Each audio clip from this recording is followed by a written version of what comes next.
सहना भवतु सहनौ भुनक्तु सह वीर्यङ्करवावहै तेजस्विनावधीतमस्तु मा विद्विषावहै। ॐ शान्ति शान्ति शान्तिः। गुरुर्ब्रह्मा गुरुर्विष्णुः गुरुर्देवो महेश्वरः गुरुः साक्षात् परं ब्रह्म तस्मै श्री गुरवे नमः।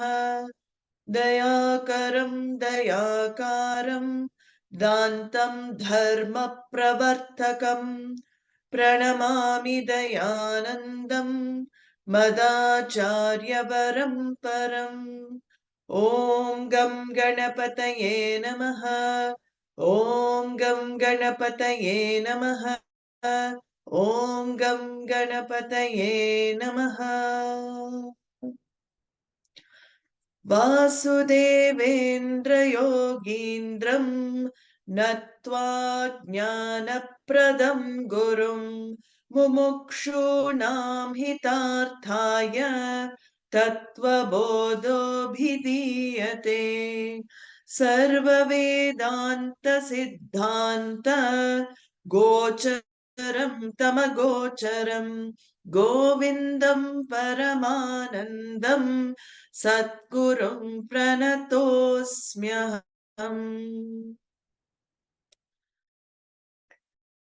So we were again seeing the summary, just a little bit to refresh what we have seen before. And then I'm going to leave the verses about Jiva and Mukta and Ishvara, Jiva, Aikyam, because we will see that in the summary.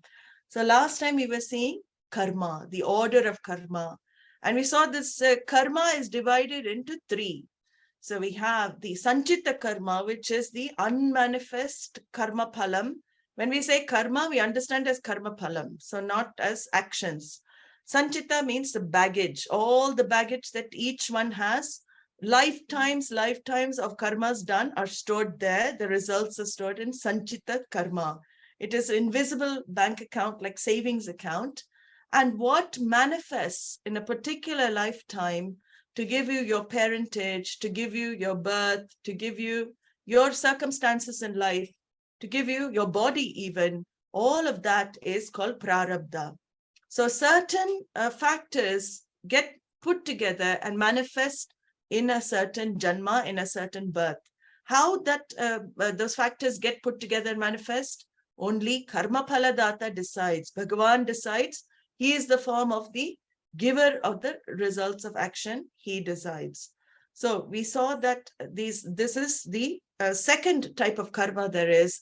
And the third type is agami karma, or the karmas that I do now. So what karma actions I do now go again to form future results. And we saw also that it is interesting to see there is a lack of connection actually between what I'm doing now and what can manifest for me. Many times we think what I'm doing now is what the result I will get. So what I'm doing now and the result I get are connected. That is our usual understanding.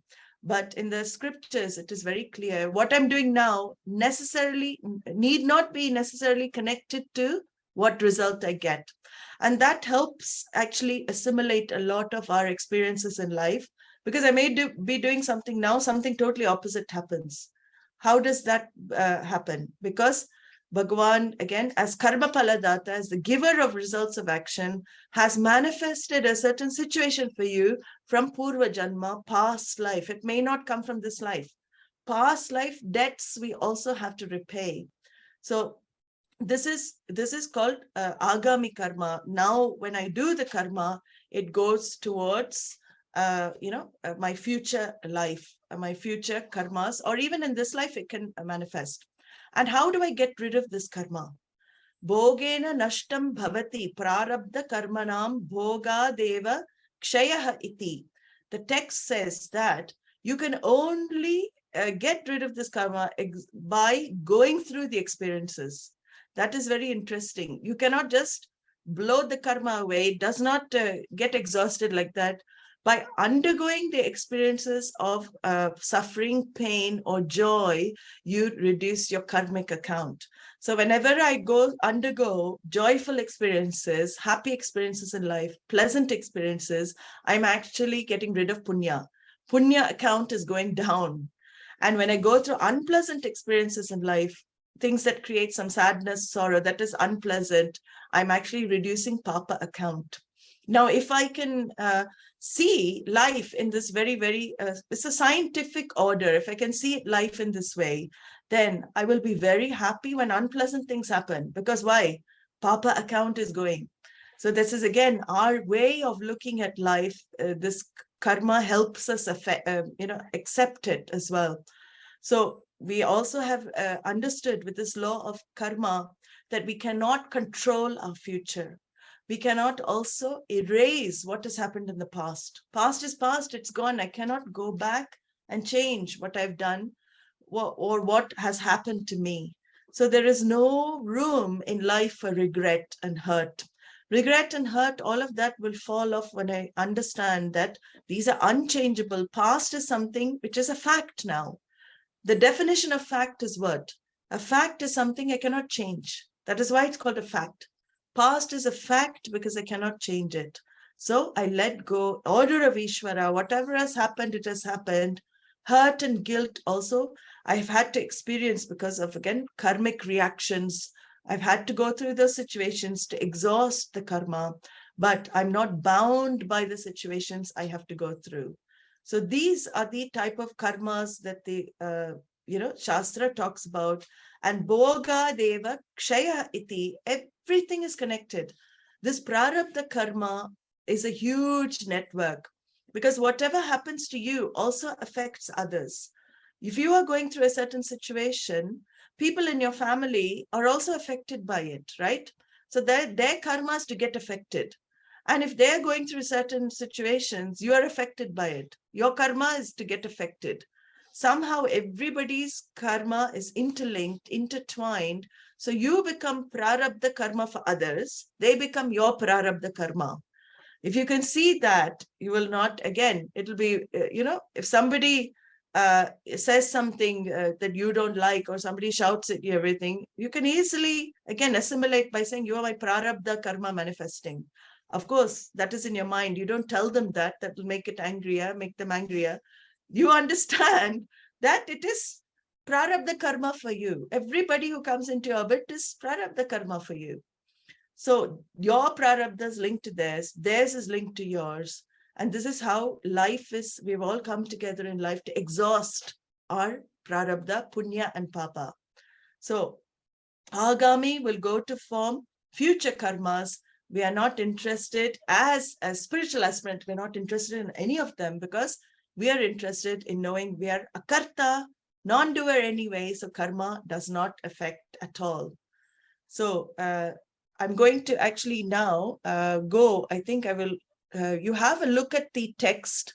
I'm going to skip a big section of these karma and also tattvamasi because it is,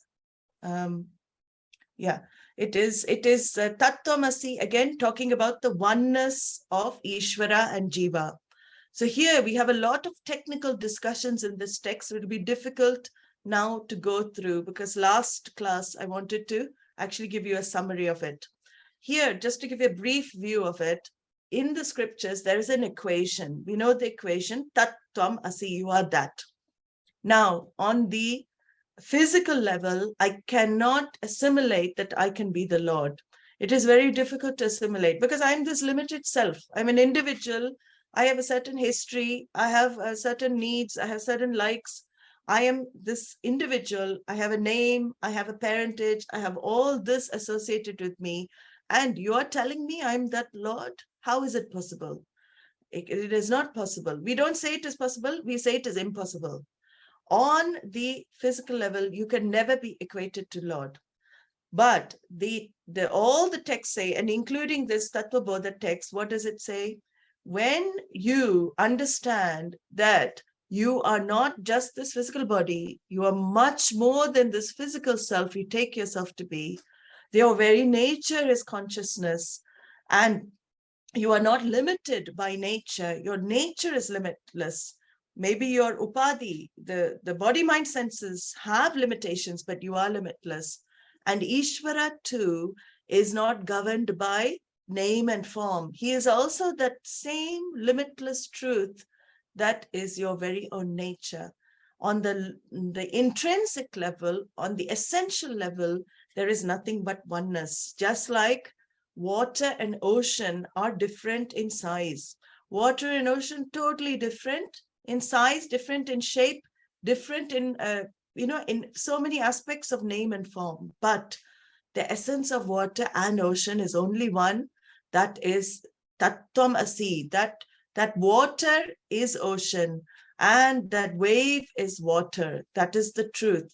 And so if the water is the essence of the wave, if water is the essence of the ocean, what is the logic? Ocean and wave must be one, right?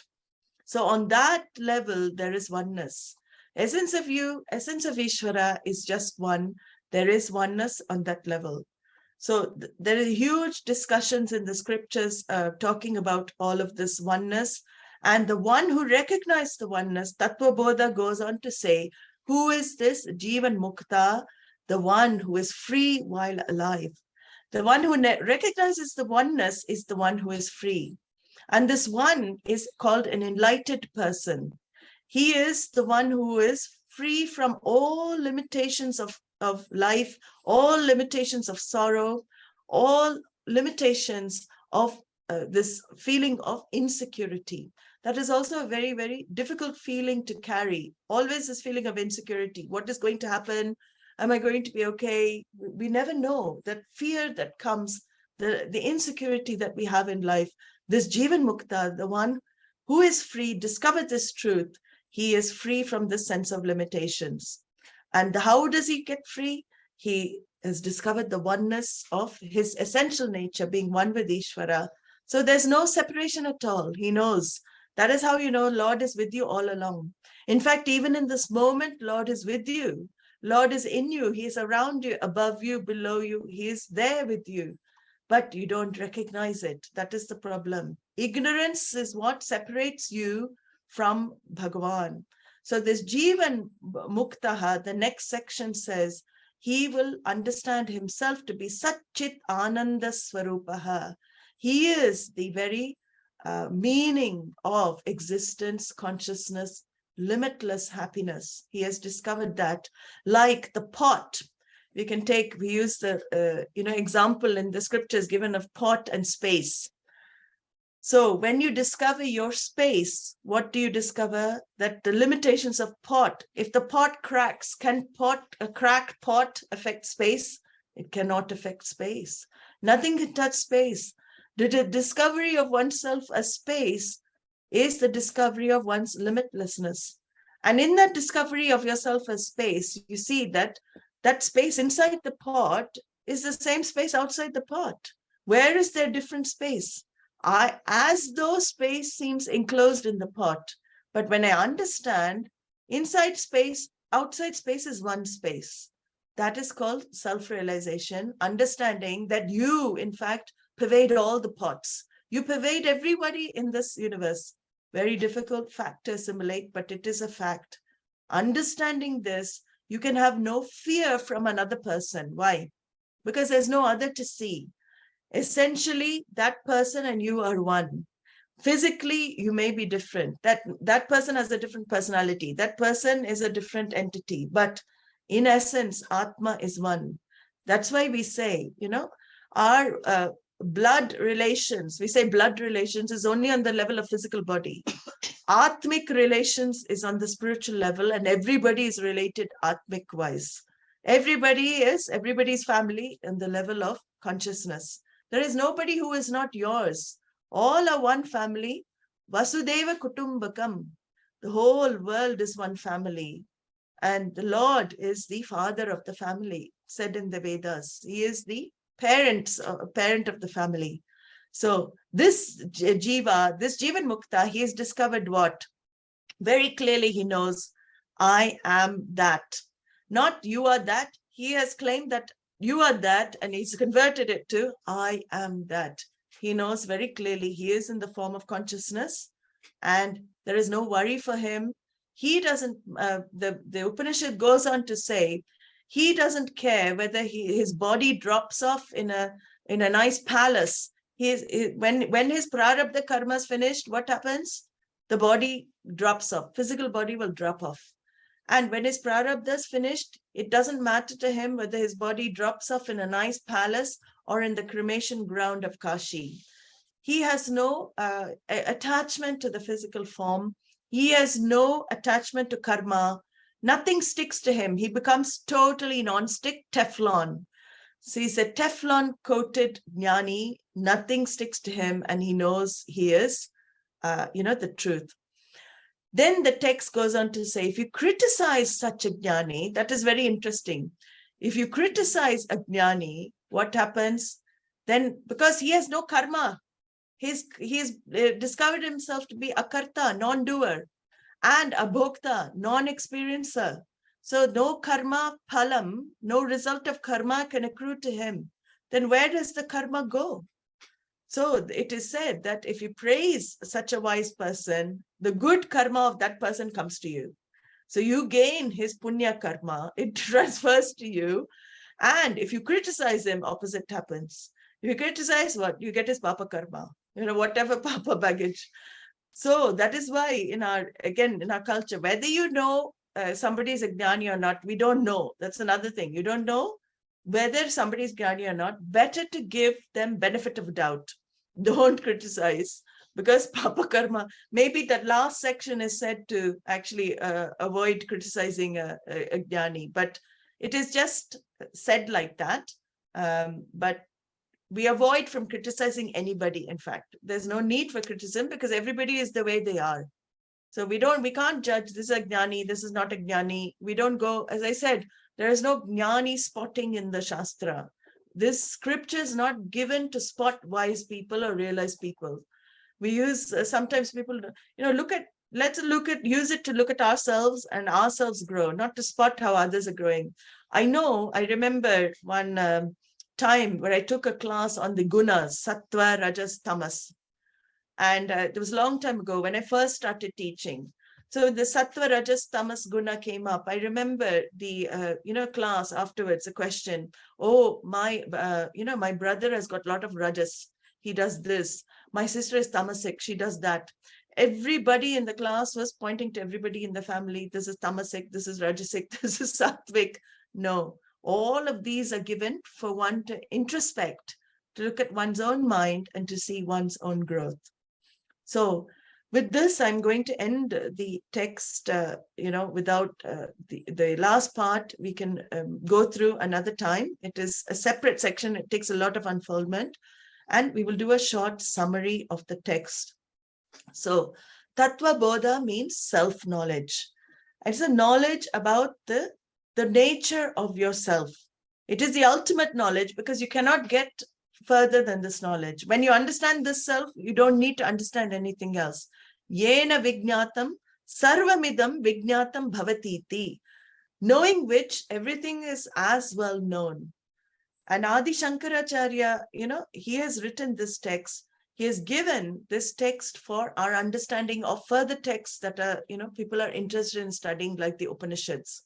So it is a difficult text to understand with the terminology, but it is very useful if you want to study the Upanishads and other texts. So there are 5 main topics that we say are in this text. What are these 5 topics? The first is sadhana chatushtayam, which is the preparation for this knowledge. The fourfold preparation sadhanas or means for gaining this Atma Jnanam. The second topic is Atma Anatma Vivekaha. So we've, you know what that means. Atma is, of course, this limitless truth consciousness. Anatma is everything that is nature of coming and going. Anatma is always born in time, lasts in time, disappears in time. That is called Anatma. And this discriminative analysis between what is lasting and what is temporary is called Atma Anatma Vivekaha. Second topic. Third topic is creation. How did this creation, suddenly he shifts to the macrocosm. How did this creation happen? And we saw all of that, the elements and how they're born. Very interesting model of creation. We saw that. Fourth topic is TWAMASI, the equation, grand equation. And the final topic was karma and freedom from all karma. So what did the sadhana, going through these topics, sadhana chatushtayam, Shankaracharya gives fourfold qualifications which a seeker should be endowed with, or you should gain. And you have to gain this because when the mind is in a certain way, then alone knowledge can take place. It's like tilling the soil, plowing the ground to plant the seeds of knowledge. Then only the knowledge will sprout in such mind. If it is a barren land, it cannot sprout. If it is overwatered also, it cannot sprout. So it has to be totally ready. So what are these fourfold qualifications? Vivekaha. So the first one is the very important one. Without Vivekaha, nothing else can happen. You have to learn to discriminate between the real and what is temporary. So there is, in the scriptures, the reality is revealed. The reality is unfolded. The one reality of the universe. We cannot scientifically verify it, but it is unfolded in all the scriptures. There is this one reality, all pervasive reality in this universe, limitless consciousness. That is the reality. And everything else is nature of coming and going. So the first level of, first qualification to gain is the ability to see that which is coming and going and know what is real in life. When you understand things are coming and going and they're prone to actually change all the time. Everything I thought was permanent in my life keeps leaving me. Everything I thought is permanent keeps changing. When I understand this is the nature of the world, what happens? Dispassion should dawn in the mind, because that's the next qualification. The consequence of Viveka always is Vairagya. They come together. Vairagya is dispassion. Then I'm not bothered so much about things. It doesn't affect me. I know it is going to go. I enjoy it while I need not, just deprive myself of enjoyments. I can enjoy people, situations while they're there. I can enjoy, but when they go, I don't, again, keep holding on and clinging to things. We have a tendency to cling to things because we don't want them to go. Here, Vairagya means, dispassion means, agachantam agacchate swagatam kuryat. When something is coming into your life, welcome it, whatever it is, welcome. Gachantam na nivarayet. When something is leaving your life, don't cling on to it, don't prolong it. This is the dispassion one gains in life. Then the third qualification is we saw the author Adi Shankaracharya very, very cleverly puts in 6 more here. And he puts 3 there, but there's 6A, 6B, 3A, 3B, 3C. He puts in very cleverly 6 more qualifications. And these are preparation of mind, Shama, Dhamma, Uparama, Titiksha, Shraddha. We saw this. And Samadhanam. Just quickly, Shamaha, resolution of the patterns of your thinking. Shamaha. Dhammaha, the management of your sense organs and your organs of action. Uparama. Uparama is withdrawing oneself, in a more peaceful way. Either Uparama is understood as sannyas in some context, but not everybody can take sannyas. It is a withdrawal from the world for more contemplative lifestyle. Titiksha, endurance, the power to endure the pairs of opposites in life. Whatever life throws at you, you remember titiksha is an excellent quality to develop. Like the example I gave, if you remember when we studied that quality, be like the jet plane, be like the plane that's tested, whether it's flight worthy. It's all things are thrown at it. It is exposed to heat, it's exposed to cold, ice cubes are thrown into the engines. So many things that the plane is put through to check its flight worthy. And finally, it endures all of it, and that it is certified for flight worthiness. That is how we should be in life. Whatever we are put through in life, let Bhagwan, you take it as Bhagwan's test. It is Bhagwan's test for me. He is testing me. I will endure. Take actually that lady, Draupadi Murmu, when I sent that story to one of those, groups, brilliant story to look at. There are many people like that. Now she's become a public figure as president of India, but how much she went through in her life. Normal people cannot take such losses, one loss after another, losing children, losing husband, losing everything, and she never gave up. That is called titiksha, actually. She is a prime example for titiksha. One should take such examples in life and see, endure whatever life gives, and see Bhagwan rewards with this great thing towards the end of our life. Then Shraddha. Shraddha means not faith, commitment. It's a commitment pending discovery. So I'm committed to understanding. Let me give benefit of the doubt to the teachings. I may not understand everything now, but I'm committed until I understand. And then samadhanam, focus. I'm focused on gaining this knowledge. I'm focused in this field. I will do whatever necessary for this knowledge to take place. And finally, the fourth qualification, mumukshutvam, without which all the others are really, they're not going to work, which is the intense desire for freedom. I want to be free. When you say freedom, freedom from what? Freedom from all sense of insecurity, freedom from sorrow, freedom from limitation, and nobody can deny that is what they want in life. All our pursuit is for that only, for final freedom. So this is the first topic. The next topic in the text is this nature of jiva, the analysis of the individual. Very interesting. This section begins with Atma Kaha. What is this Atma? And it ends with Evam Satchitananda Swarupam Atmanam Vijaniyat. So it is inquiry into yourself. So the first level of inquiry, you ask, what is this? What are the anatmas? What is not self? So here the text takes us through what is not self. The first topic is the three shariras. We saw three shariras, the three states of experience, and the 5 sheaths of, the 5 sheaths as well. And through all understanding what I'm not, what he finally ends up with is Atma is what you are. So first, by negating what you are not, it is revealed what you are by the Acharya.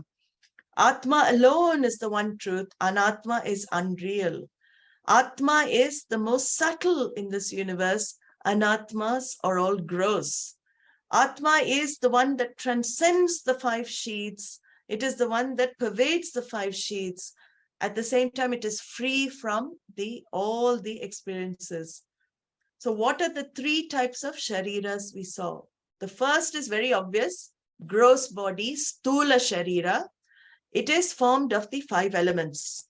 And the gross body is formed by a process we saw also in the text called panchikaranam.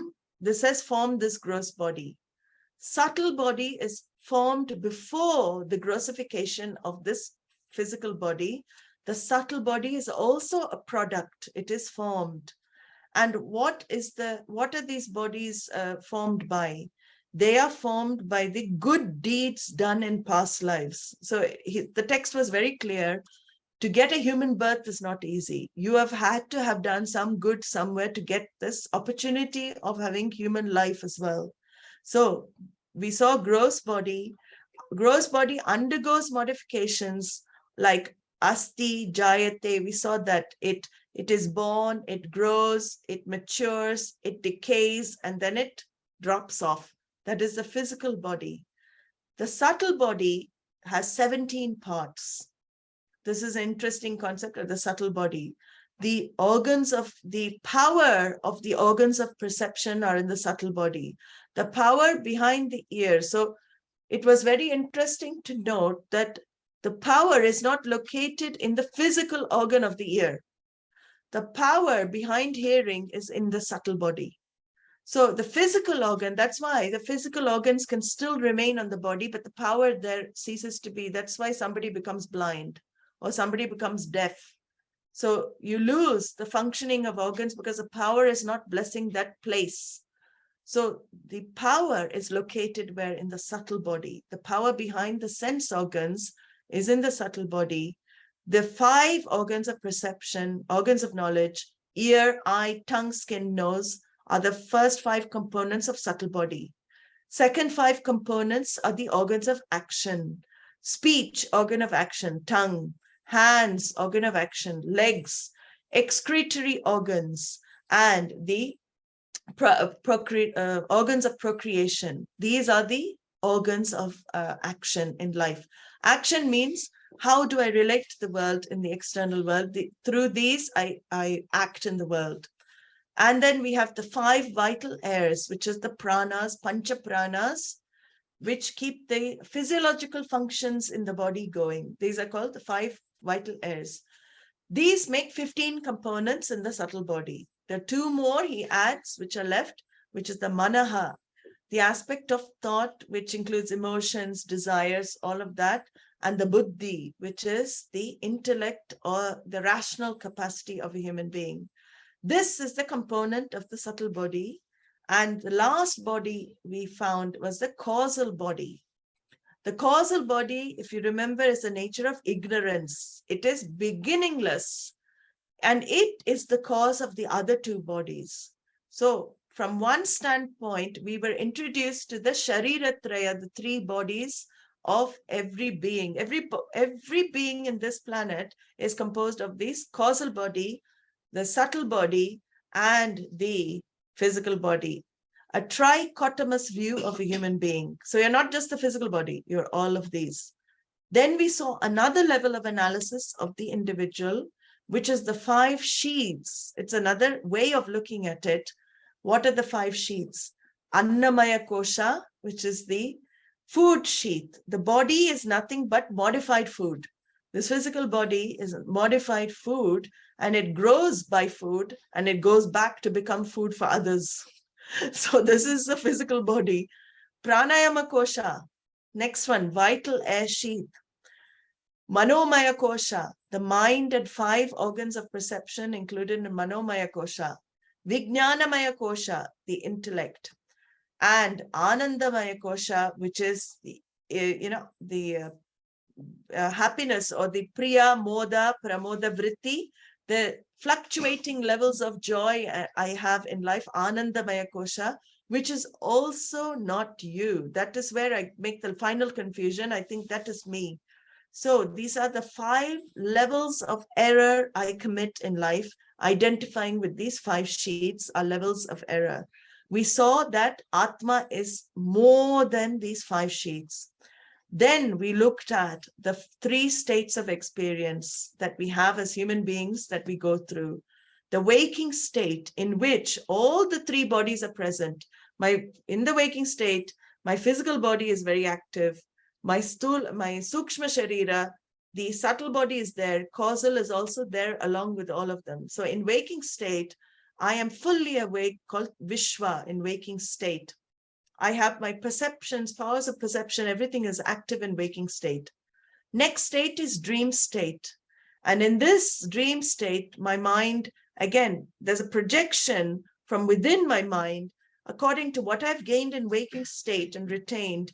There is a projection of a dream that happens. And I'm not in control of it there. It just comes as, again, from my unconscious, from my subconscious. So here is dream state. Then deep sleep state. Deep sleep state There is absolutely nothing. It is totally empty, like a dark room. Dream sleep is like a dark room. You enter into a dark room when you go into deep sleep. But you are very much there in deep sleep, because we saw also when you wake up in the morning, somebody asks you, did you sleep well? You say, no, I did not sleep well. Or you say, I slept very well. How do you know? Because you are there as witness in the deep sleep state. You saw your sleep in the deep sleep state. You knew your deep sleep. So we saw this is the 3 states of awareness.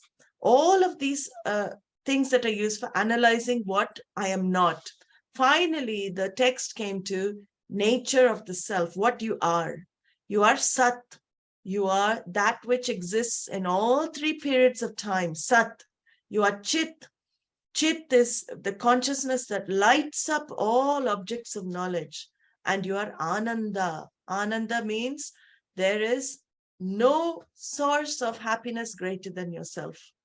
You are Sat Chit Ananda Atma.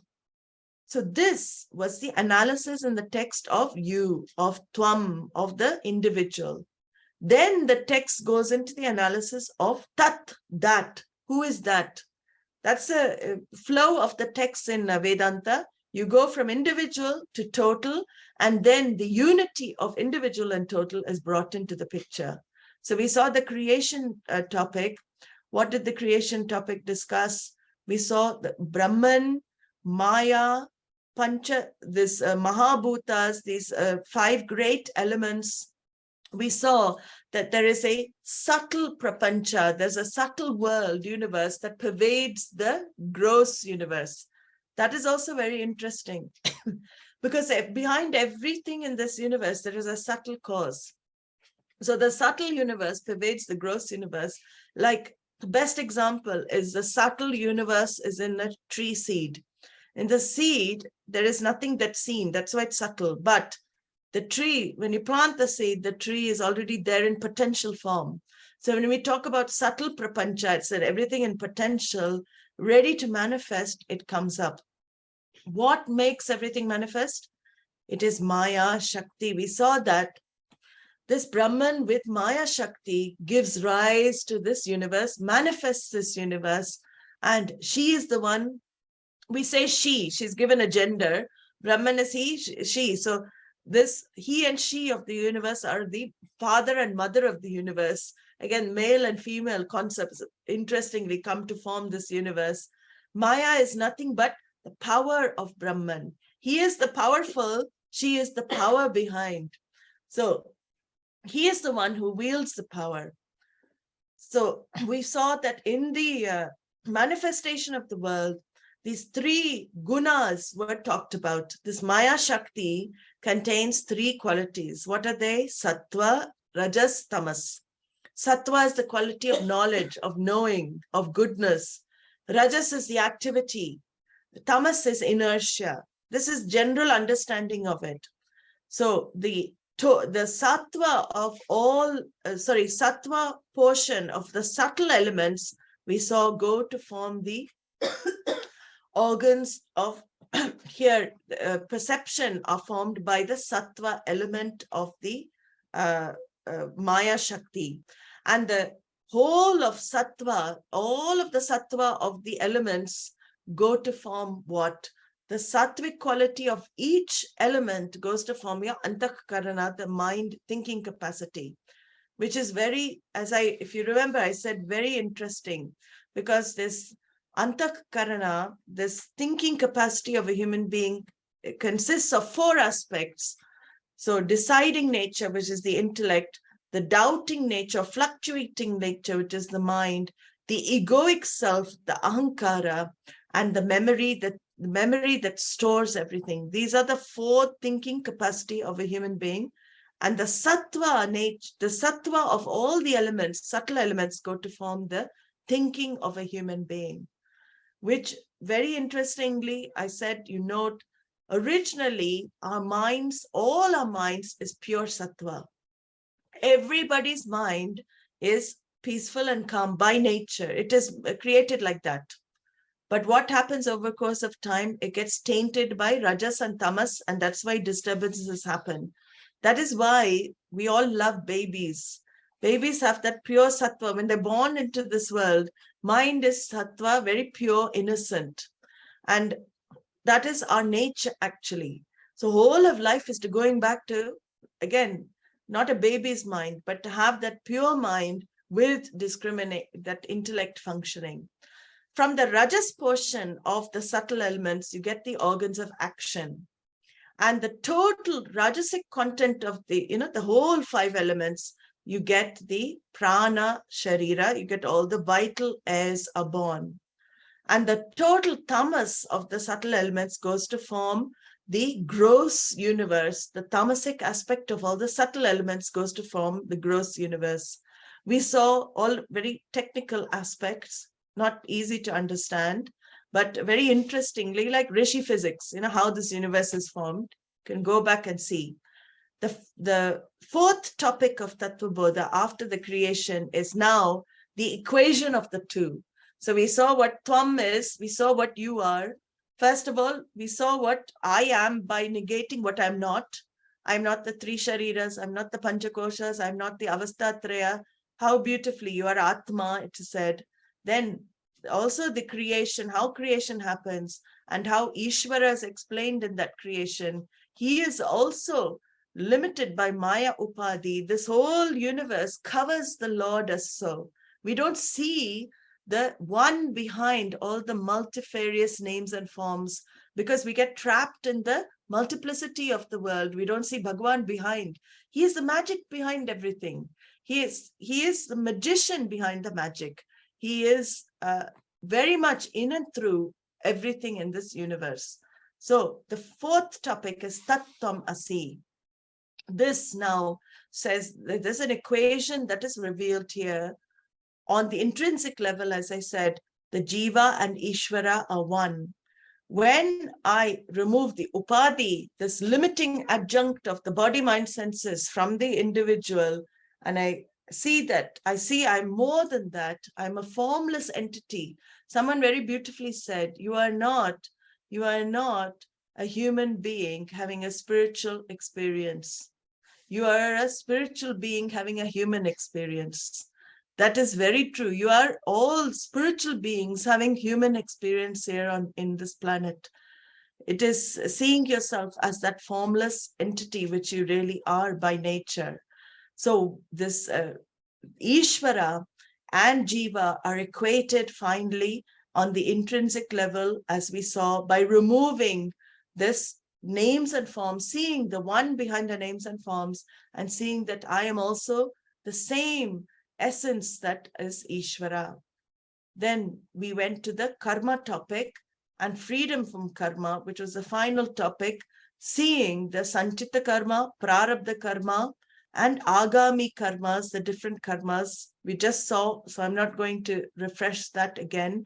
And how these karmas are finally erased, finally destroyed only in knowledge. Otherwise, the only way I can go through this karma is by exhausting it. And no one single person can exhaust every karma in one lifetime. Even if you come back lifetime after lifetime, you still cannot exhaust all the karmas in store. So the only way to get rid of that karma baggage of sanchita is what? Is by understanding you are free from karma in the first place. You are a non-doer. You are never the doer. Like the movie screen never does anything. Movie screen simply is free from any taint. It is always pure, as though the movie is projected on the screen and all the actions happen on that screen. And the movie screen never gets touched. At the same time, it lends existence to all the dramas that we see in life. So in fact, that movie screen is like the witness consciousness, simply aware of everything that is happening in life, untouched by all the problems that are happening, untouched by anything that is going on, unaffected. So this is the final knowledge that is revealed in the Tattvabodha text, the final topic. The only way one is free from this karma, total freedom from karma, comes when one recognizes this truth as this formless entity, Atma. I claim myself to be that Atma. I claim up that knowledge of I am that, because I am already that. It is not something I have to become. I am already that. So this, the last, as I said, the jīvasya aikyam is talked about, and then the karma is discussed, and finally that the karma is erased through this atmajnanam. So with that, we have iti Sri Shankara Bhagavat Padacharya Pranitaha Tattvabodha Prakaram Samaptam. We have finished our Tattvabodha text. Please keep it as a reference book for future texts. It is worth going through. Om Sarve Bhavantu Sukhinaha Sarve Santu Niramayaha Sarve Bhadrani Pashyantu Ma Kaschit Dukkha Bhag Bhavet Asato Ma Satgamaya Tamaso Ma Jyotirgamaya Mrityorma Amritam Gamaya Om Purnamadah Purnamidam Purnat Purnamudachyate Purnasya Purnamadaya Purnamevavashishyate. Om Shanti Shanti Shanti. Harihi Om Shri Gurubhyo Namaha.